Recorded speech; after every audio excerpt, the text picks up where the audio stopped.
ലോകജനതയുടെ വലിയ ദുഃഖമാണ് വിശപ്പ്. വിശപ്പ് ശരിക്കറിഞ്ഞവൻ ദരിദ്രനും വിശപ്പറിയാത്തവൻ ധനികനുമാണ്. അതിനാൽ ധനികന്റെ ഭക്ഷണാവശിഷ്ടങ്ങൾ എച്ചിൽ കൂനയിൽ നിറയുന്നു. എച്ചിന് കഴിച്ചും വയറ് നിറയ്ക്കാൻ പാടുപെടുന്ന ഒത്തിരി മനുഷ്യർ ഈ ലോകത്തുണ്ട്. അവർക്കൊരൊറ്റ ലക്ഷ്യമേ ഉള്ളൂ, ജീവൻ നിലനിർത്തുക. തീൻമേശകൾ സ്വപ്നത്തിൽ പോലും കാണാത്ത ആ ജീവിതങ്ങളെ അത്ര മാധ്യമങ്ങളോ മറ്റു മീഡിയകളോ കണ്ടെന്നിരിക്കില്ല. എന്നാൽ ഈ ദയനീയത പുറം ലോകത്തെ അറിയിക്കാൻ ശ്രമിച്ച ഒരു ഫോട്ടോ ജേർണലിസ്റ്റിന്റെ കഥാപ്രസംഗമായി അവതരിപ്പിക്കുന്നു. വിശപ്പ് അഥവാ കഴുകനും കുഞ്ഞും. ശവം തീനി കഴുകന്റെ രൂക്ഷഭാവം, പശി തീർക്കുവാനുള്ള ആർദ്രദാഹം, ചത്തു ചരിയുന്ന കുഞ്ഞുദേഹം, കൊത്തി വലിക്കുവാൻ കണ്ണും നട്ട്. ഈ കഥ നടക്കുന്നത് ദക്ഷിണാഫ്രിക്കയിലാണ്. ഇരുണ്ട ഭൂഖണ്ഡം എന്ന് പരക്കെ അറിയപ്പെടുന്ന ആഫ്രിക്ക ഒരു പട്ടിണി രാജ്യമാണ്. ഏറിയ ഭാഗവും മനുഷ്യർ വെറും അസ്ഥികൂടങ്ങൾ, ശരീരത്തിൽ ചെറിയൊരു തുടിപ്പുണ്ടെന്നേ ഉള്ളൂ. സുഡാൻ, എത്തിയോപ്യ, അയോൺ, ഇവിടെയുള്ള മനുഷ്യരുടെ സ്ഥിതിയാണിത്. 30 വർഷത്തിനു മുമ്പുള്ള ഒരു മാർച്ച് മാസം, അതെ 1993, ഐക്യരാഷ്ട്രസഭയുടെ ഒരു സന്ദേശം ജോഹന്നാസ്ബർഗിലെ ഒരു ക്ലബിലെത്തുകയായി. ആ ക്ലബ്ബ് പത്രപ്രവർത്തകരുടെയും ഫോട്ടോ ജേർണലിസ്റ്റുകളുടെയും ഒരു ക്ലബ്ബാണ്. സന്ദേശം മറ്റൊന്നുമല്ല, പട്ടിണിയിൽ പൊരിയുന്ന അയോധ്യയിലേക്ക് ഭക്ഷണവും വെള്ളവും ഐക്യരാഷ്ട്രസഭ സംഭാവന ചെയ്യുന്നു. അതിൻ്റെ ഫോട്ടോയും വീഡിയോയും പകർത്തുവാനായി കുറച്ചു പേർക്ക് ക്ഷണം. ആ ക്ഷണം സ്വീകരിച്ച് ക്ലബ്ബ് ചുമതലപ്പെടുത്തിയ വ്യക്തിയാണ് കെവിൻ കാർട്ടർ, അതിപ്രശസ്തനായ ഒരു ഫോട്ടോ ജേർണലിസ്റ്റ്. അനുപമ സുന്ദരനാണു കെവിൻ, ആരാധകരുണ്ടനവധിയായി. അനുപമ സുന്ദരനാണു കെവിൻ, ആരാധകരുണ്ടനവധിയായി. അപൂർവ സുന്ദര ചിത്രമൊരുക്കും അത്യാകർഷക ദൃശ്യങ്ങൾ, അത്യാകർഷക ദൃശ്യങ്ങൾ. ഒരു വെള്ളക്കാരന് നീഗ്രോ യുവതിയിലുണ്ടായ മകനാണ് കെവിൻ. 33 വയസ്സ് പ്രായമുള്ള ഇദ്ദേഹം ഫോട്ടോ ജേർണലിസം പാസ്സായി മീഡിയയുടെ ഇഷ്ടതാരമാണ്. അങ്ങനെയാണ് ഇയാൾ ഫോട്ടോ എടുക്കാൻ നിയോഗിക്കപ്പെട്ടത്. ഭക്ഷ്യസാധനങ്ങളുമായി അവർ വിമാനത്തിൽ യാത്രയായി. തോളിൽ തൂങ്ങുന്ന തന്റെ നിക്കോൺ ക്യാമറ ആകാശവീതിയിലൂടെ പറന്നു താഴ്ന്ന് ആ വിമാനം അയോധ്യയിൽ ലാൻഡ് ചെയ്തു. ആ ലൈറ്റ് ഹെലിക്രാഫ്റ്റ് കണ്ട മാത്രയിൽ വിശപ്പിന്റെ കൂടുകൾ ഓടിയടുക്കുകയായി. അസ്ഥിക്കൂടുകളോടി കൂടി ശേഷി നശിച്ച മനുഷ്യർ, അസ്ഥിക്കൂടുകളോട് കൂടി ശേഷി നശിച്ച മനുഷ്യർ. ആഹാരത്തിനു കൈകൾ നീട്ടി ജീവൻ നിലനിർത്താനായി, ആഹാരത്തിനു കൈകൾ നീട്ടി ജീവൻ നിലനിർത്താനായി, ജീവൻ നിലനിർത്താനായി. ഭക്ഷണപ്പൊതികൾ വിതരണം ചെയ്യും മുമ്പ് UN അധികാരിയുടെ ഒരു അറിയിപ്പ്. അറ്റൻഷൻ പ്ലീസ്, എല്ലാവരും ഇവിടെ ശ്രദ്ധിക്കുക. മരണത്തോടടുക്കുന്ന ഇവിടുത്തെ മനുഷ്യർ പലവിധ രോഗങ്ങൾക്കും ഉറവിടമാണ്. എന്ന് പറഞ്ഞാൽ അവർ രോഗവാഹികളാണ്. അതിനാൽ ആരുമായും സമ്പർക്കമരുത്, അകലം പാലിക്കുക. ഇവിടെ 30 മിനിറ്റ് മാത്രമാണ് സമയം. ഫോട്ടോ എടുക്കാൻ നിയോഗിക്കപ്പെട്ടവർ താഴെ ഇറങ്ങി. ചിലർ മറ്റു ചില ഫോട്ടോ എടുക്കാനുള്ള വ്യഗ്രതയിലാണ്. കെവിൻ തന്റെ ക്യാമറ റെഡിയാക്കി ചുറ്റുമൊന്ന് നോക്കി. ഒരു നിമിഷം അയാൾ നടുങ്ങി നിന്നുപോയി.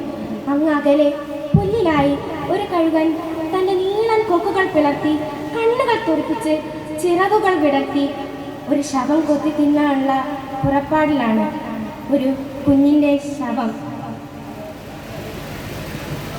മരണകരങ്ങളിൽ ഒരു ജീവൻ നരകക്കുഴിയിൽ കഴിയുന്നു.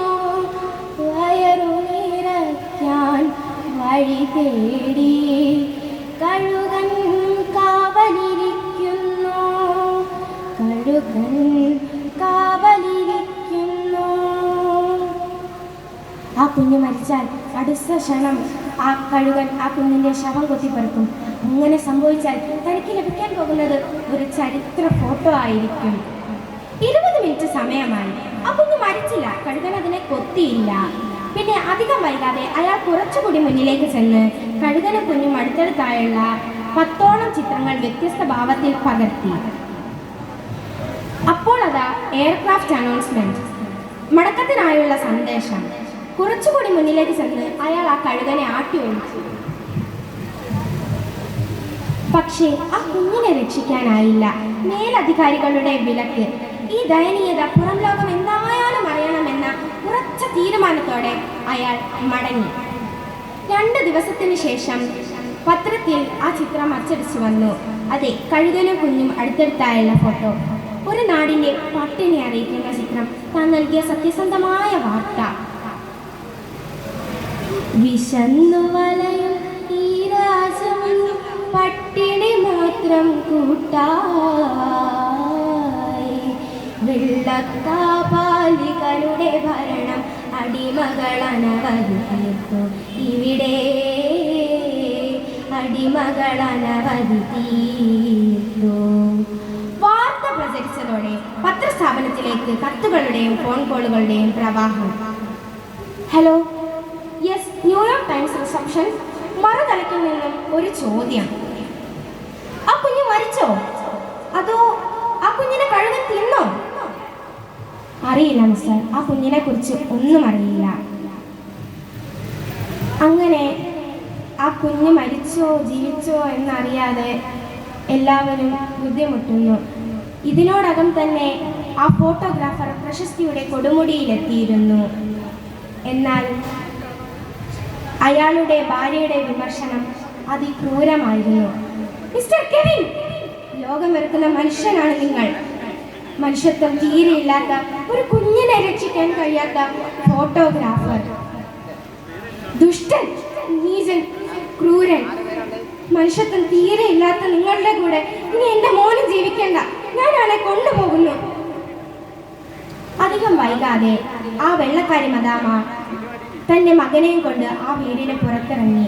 കെവിൻ തൻ്റെ ഭാര്യയുടെ സമഹാര രൂപം കണ്ട് ഞെട്ടിപ്പോയി. അയാൾ നിശ്ചലനായി തൻ്റെ ഭൂതകാലത്തിലേക്ക് വിളിനട്ടു. പ്രണയിനി ആയിരുന്നു അവളാരാധികയായിരുന്നു വന്നു. പ്രണയിനി ആയിരുന്നു അവളാരാധികയായിരുന്നു വന്നു. ജീവിതവാടിയ സഖിയായി ജീവിത ചിത്രങ്ങൾ പൂജിച്ചു. പ്രണയിനി ആയിരുന്നു അവളാരാധികയായിരുന്നു വന്നു.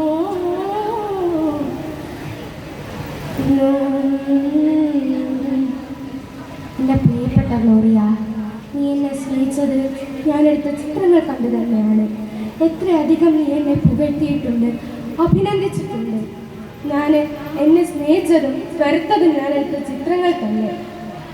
പ്രിയരെ, കെവിൻ കാർട്ടർ എന്ന വിശ്വത ഫോട്ടോഗ്രാഫർ വിഷാദ രോഗത്തിന് അടിമയായിരിക്കുന്നു.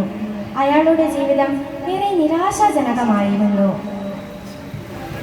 ആ വർഷത്തെ പുലിറ്റ്സർ പുരസ്കാരം അദ്ദേഹത്തിനാണ് എന്നറിഞ്ഞിട്ട് പോലും അദ്ദേഹത്തിന് ഒരു സന്തോഷവും ഉണ്ടായിരുന്നില്ല. ഒരു ദിവസം രാവിലെ കെവിൻ എഴുന്നേൽക്കുന്നത് കോളിംബെല്ലിന്റെ ശബ്ദം കേട്ടിട്ടാണ്.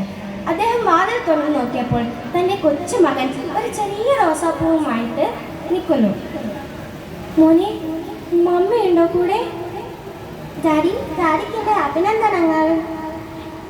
ആ കുഞ്ഞിനെ കണ്ട സന്തോഷത്തിൽ കെവിൻ തൻ്റെ മോനെ എടുത്ത് വാരിയെടുത്തുമ്മ വച്ചു.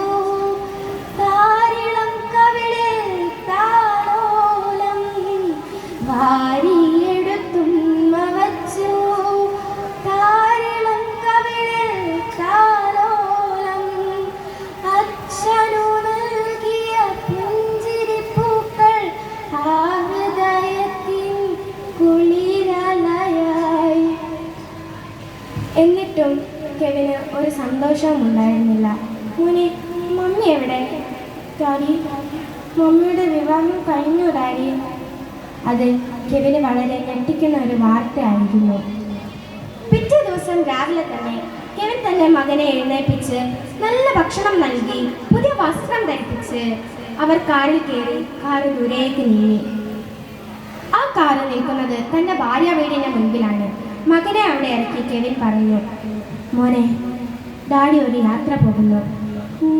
മോനിനി മമ്മി മാത്രമേ ഉള്ളൂ. മോൻ മമ്മിയുടെ കൂടെ ഇവിടെ സന്തോഷമായി ജീവിക്കണം. അങ്ങനെ മോനെ വീട്ടുപടിക്കലിറക്കി കെവിൻ തൻ്റെ കാറുമായി നീങ്ങി. കെവിൻ തൻ്റെ ജന്മഗ്രാമത്തെ ലക്ഷ്യമിട്ട് കാർ ഓടിച്ചു പോയി. അവിടെ ആരും അറിയാത്ത ഒരു ചോളവയലിൽ തൻ്റെ കാർ നിർത്തിയിട്ടു. 2-3 ദിവസങ്ങൾക്ക് ശേഷം കർഷക നീഗ്രോകൾ അവിടെ ചോളവയലിൽ പണിയെടുക്കാൻ വന്നപ്പോൾ അവർ ചോദിച്ചു, അതെ 2-3 ദിവസമായില്ലേ ആ കാർ അവിടെ കിടക്കുന്നു? അതിൽ നിന്ന് എന്തോ ദുർഘടന കിടക്കുന്നുണ്ടല്ലോ. അങ്ങനെ അവർ കുറച്ച് ആൾക്കാർ ചേർന്ന് ആ കാറിൻ്റെ വാതിൽ തുറന്നു നോക്കി. കെവിൻ കാർട്ടർ എന്ന വിശ്രുത ഫോട്ടോഗ്രാഫർ ജീവിതം ഒടുക്കിയിരിക്കുന്നു. ഒരു കുഞ്ഞിനെ രക്ഷിക്കാനാവാത്ത വിഷമത്തിലാണ് അയാൾ തൻ്റെ ജീവൻ ഒടുക്കിയത്. അതെ, തൻ്റെ കാറിൻ്റെ സൈലൻസറുമായി വേറൊരു പൈപ്പ് കൂട്ടിച്ചേർത്ത് കാർബൺ മോണോക്സൈഡ് ശ്വസിച്ച് അയാൾ ജീവൻ അന്ത്യമൊടുക്കിയിരിക്കുന്നു. അതിനാൽ ഭക്ഷണം കിട്ടാതെ കരയുന്ന കുഞ്ഞുങ്ങളെ രക്ഷിക്കാൻ നമ്മുടെ കണ്ണുകളും തുറന്നിരിക്കട്ടെ എന്ന് ഞാൻ ആശംസിച്ചുകൊണ്ട് ഞാൻ എൻ്റെ ചെറിയ കഥാപ്രസംഗം നിർത്തുന്നു. നന്ദി, നമസ്കാരം.